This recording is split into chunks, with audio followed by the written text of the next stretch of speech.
Yeah, we gonna be going into the Labyrinthos. It's a labyrinth time. Join the team. Yeah! Alright.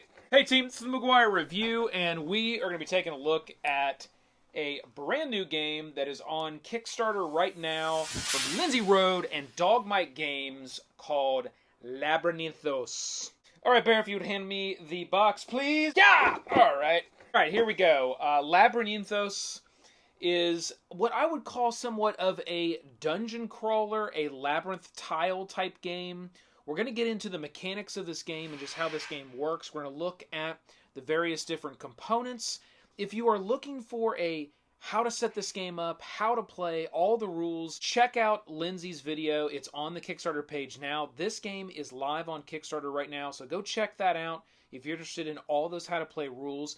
We are going to dive into a review of the actual gaming components and why I think this game is very special and it's very, very fun. It's got some really cool twists on some different mechanics and themes and styles that I think we've all seen in the past, brought together into one title, and some new mechanics to really put a different twist on this type of game. I really like it. This is all prototype team. Everything you see here is a print and play prototype version of this game. And again, it is on Kickstarter right now. So if this is something that interests you, go check it out on Kickstarter. I do highly recommend you go check it out because this is a very, very cool game. Bear, please hold the box. Thank you.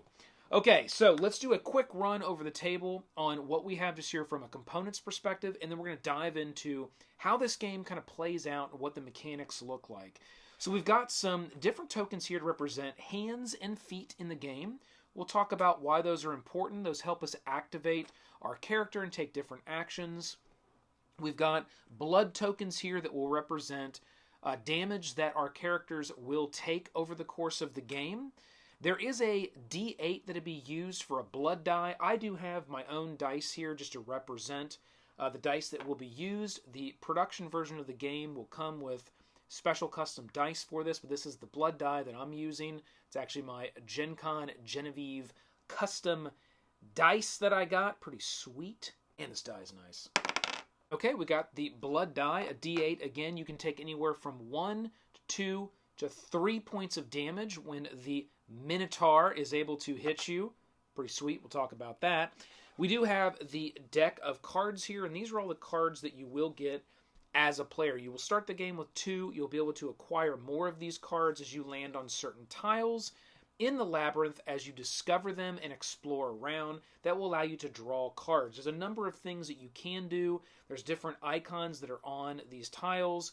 You'll be able to do different things as you discover them. One of those is to get one of these cards, and these cards just give you essentially abilities when it's your turn to do different things, as well as allow you to kind of react to other players. When it's another player's turn and they try to do something to you, you can effectively negate that by using one of your action tokens here and one of your cards if you have a card that allows you to do that. Then we have the keys in the game. So the whole objective of this game is to go into the labyrinth, and you will start on the color that aligns with your characters. Bear and I have chose these two characters here, the purple and the green color, and those are going to start on the purple and the green here with your little area that is revealed when you start the game.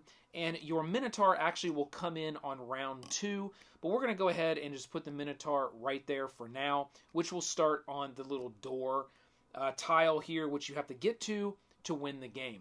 So how does the keys work? Essentially, you are sprawling through this dungeon, this labyrinth, you're exploring, and you're going to have to get one of 4 different keys. You need to acquire all 4 of them, and once you do, you need to make your way back to this centered door tile here to be able to escape with all 4 keys. Now, the fun part of this game, and the very challenging part of this game, is that as you're playing, and I will say this game totally scales with every player, the fun totally scales. This game becomes extremely fun when you add 3 and 4 players. It is a 2 to 4 player game. I feel like the game plays best with 3 and 4, and the reason is because not only are you traversing and dungeon crawling through to obtain your 4 keys, it's then a race to get out, and everybody's doing this, and there is a lot of tension, and I find that each player sort of has those keys around the same time, and they're all kind of racing back to the center to be able to get out while trying to keep each other from being able to get there first. So there is a lot of nail-biting tension and fun when it gets down to the end of the game, and I found that every time I played this game, you really feel that fun and that tension and that excitement as it's getting to the end of the game. So very, very nice job on the design of how this game plays out. It's executed extremely well. That's what the keys are going to be used for. These keys are also very unique. We're going to talk about these here in just a second when we get to our player boards.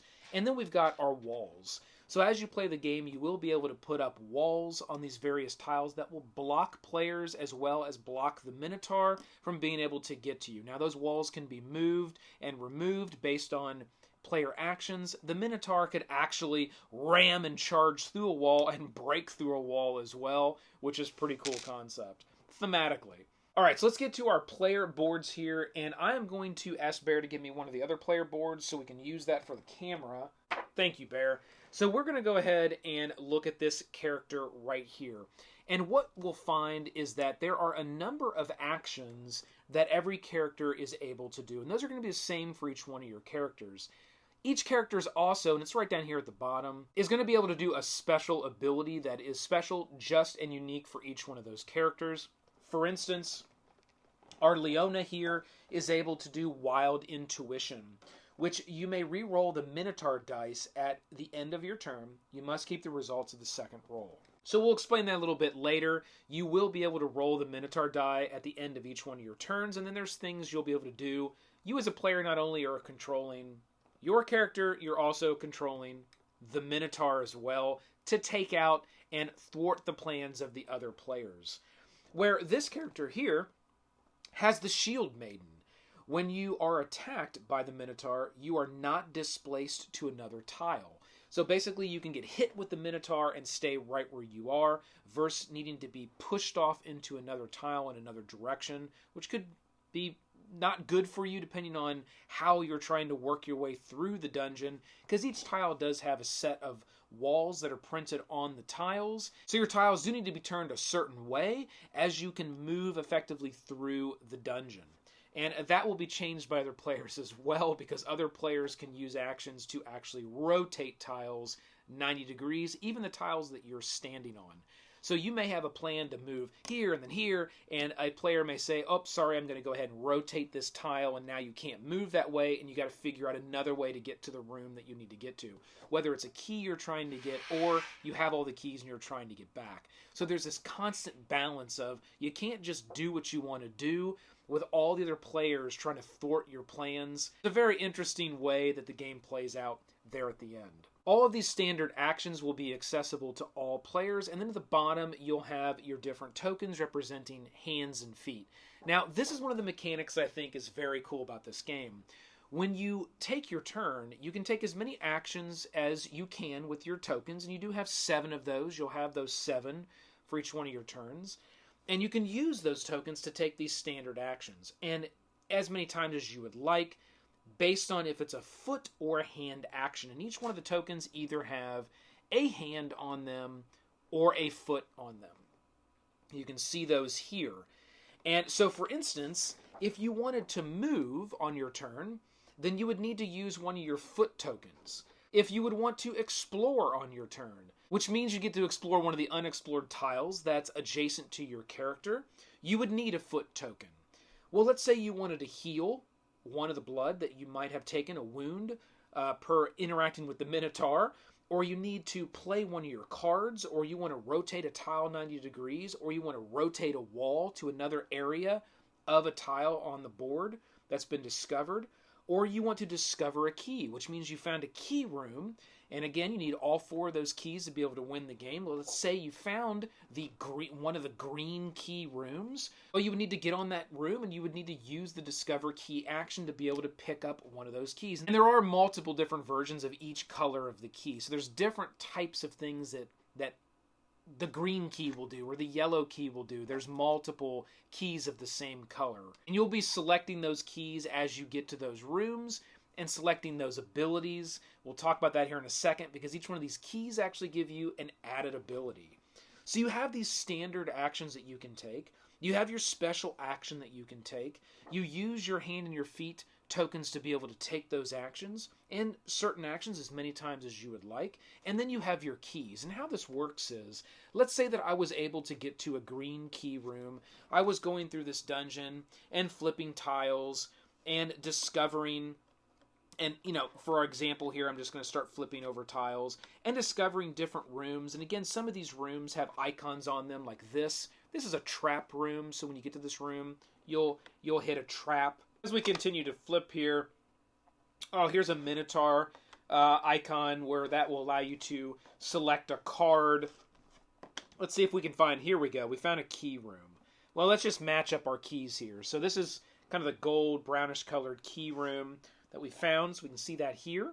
Let's say that one of our characters was able to get to that room, then we wanted to use the discover key action. We could take one of these keys right here. Well, I just selected this one, and it says make noise. It takes 2 hand tokens to be able to do this, because these key actions are kind of upgraded abilities. If you wound someone with the Minotaur this turn, they discard that many action tokens instead. So instead of hitting someone and wounding, let's say I got a 7 or an 8 on my 8-sided wound die here, instead of that player taking 3 hit points against them, they would lose 3 action tokens instead, which near the end of the game would be very detrimental to a player, because you really need as many of these accessible and ready to go as possible. And I say that because you can use tokens when it's other players' turns, and you would do that if you happen to have a card that would negate something they were trying to do to you. However, when it's your turn, those tokens are spent until the end of your turn. So if it's going around the table and you got a lot of people coming at you because you're trying to get to the final door because you've got all the keys, and you're burning through tokens, and maybe you have a hand of cards where you're just saving yourself over and over again, when it's your turn, you may not have very many action tokens left, and you got to make sure you've got the right ones to be able to continue to move and or do what you need to do to win the game. Again, the end game on this is just absolutely, it's fantastic. It really is. It's suspense every time, and you'll find that everybody around the table is just laughing and having a great time. Really, really well done. Okay, this one's make noise. Now how this works is you're going to take this key and you are going to set it. You're going to choose this as a player.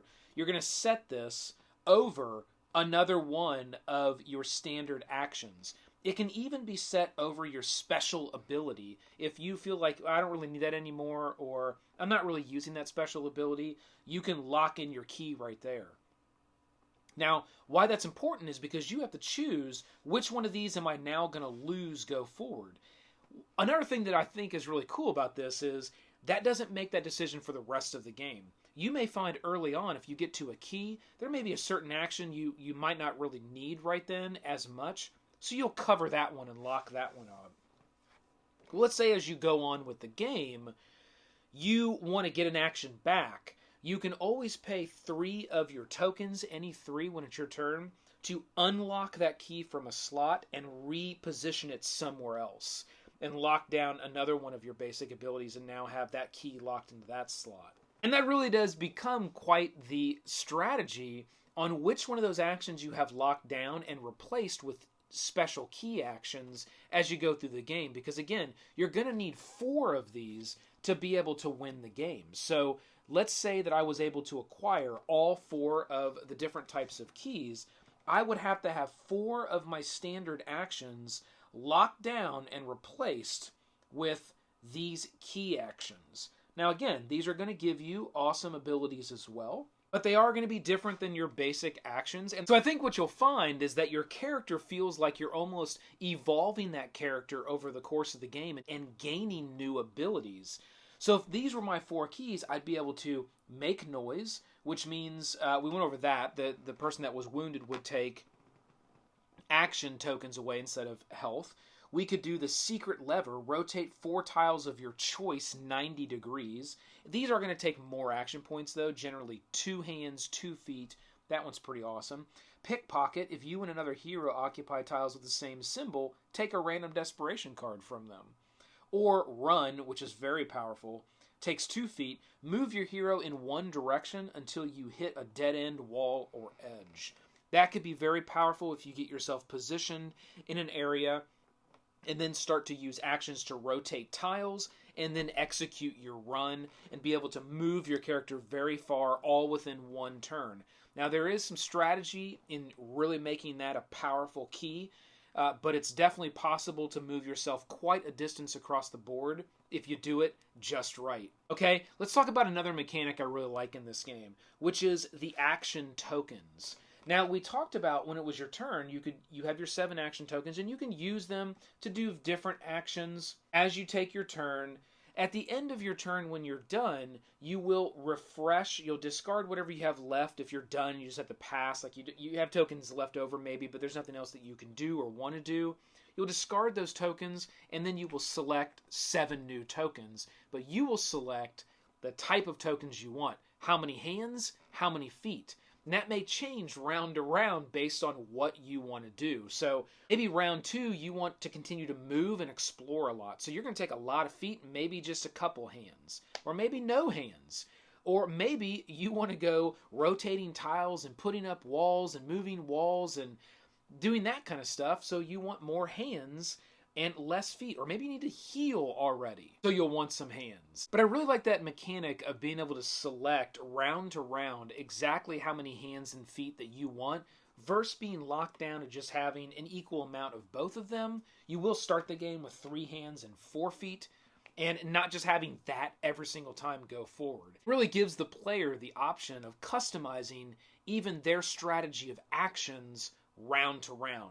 Love that. Then the last cool thing you're going to do at the end of your turn after you've refreshed your tokens is you're going to roll the D6 Minotaur die. And based on the results that you get there, the Minotaur will either move to a special gateway secret location where they can you can jump the Minotaur around the board very quickly. Characters can do that as well as you find secret door pathways. Or the Minotaur will charge, which means it will just run in one direction until it hits something, a wall or a character, or everything else on the D6 is going to be how many spots it will actually move.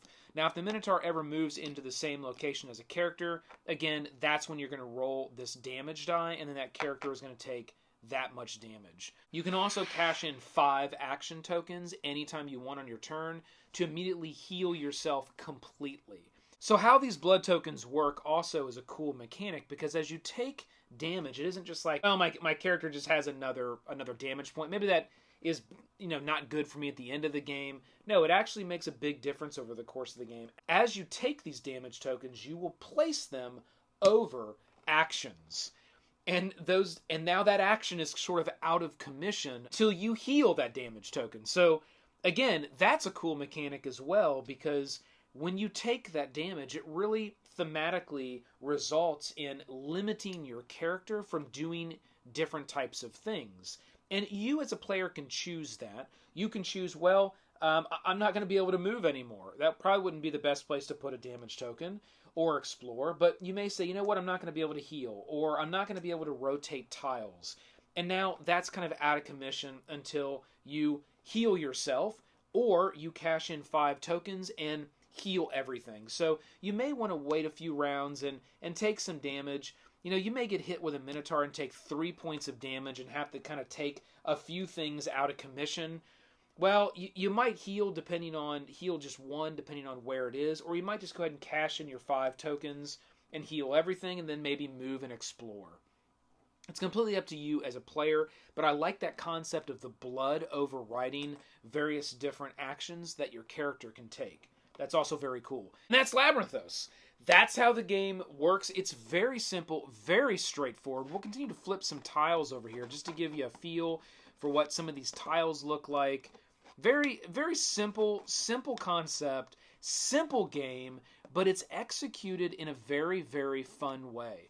And I really like all the mechanics and how they work together really seamlessly. Again, that mechanic of having the different abilities and the keys overriding them. That mechanic of you getting to select as a player the different hand and foot actions you're going to take round to round and how many of each that you need. getting to control the minotaur on top of getting control of your player. So you can see all the things that are now working as you scale this game out with more players. Imagine 4 players around the table, this whole board flipped over, all the board explored and up. There's another key room, the green key room, couple trap rooms, and now all these players are moving around the board trying to get back to the center. And every time it's your turn, it's like you're going to try to do what you want to do, but then you got people rotating tiles on you where now you can't go the way that you wanted to go. They're throwing and hitting, different cards at you that might be stopping you to do what you want to do. They're running the Minotaur at you.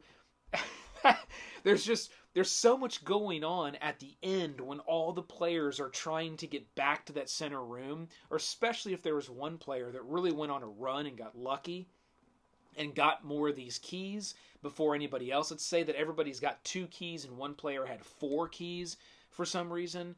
That one player that's got 4 keys, trust me, every player is going to be after them, because the first person that gets to that center room is the winner. Everybody else is the loser. So everybody wants to obviously win. So it's kind of going to be everybody versus that one player until that mix and that balance changes when another player gets all 4 keys. Now maybe 2 of the players are against 2 other players. At the same time, they're trying to get their own keys and get back to the room. So it's this constant tension of what do you do on your turn when it gets sort of to end game. Is it like, do you try to benefit yourself with your actions, or are you spending a bunch of actions to thwart everybody else's plans, or maybe just a certain player around the table? Really, really well designed, fun, simple game. And team, I promise you'll have a blast with it. So go check this game out. It's on Kickstarter right now. Don't let this one slip by. Trust me, you're going to have a blast with Labyrinthos. So hit that like, hit the subscribe below to join the team. Keep rolling them crits. This has been the McGuire Review, and we'll see you next time, bear. Let's roll!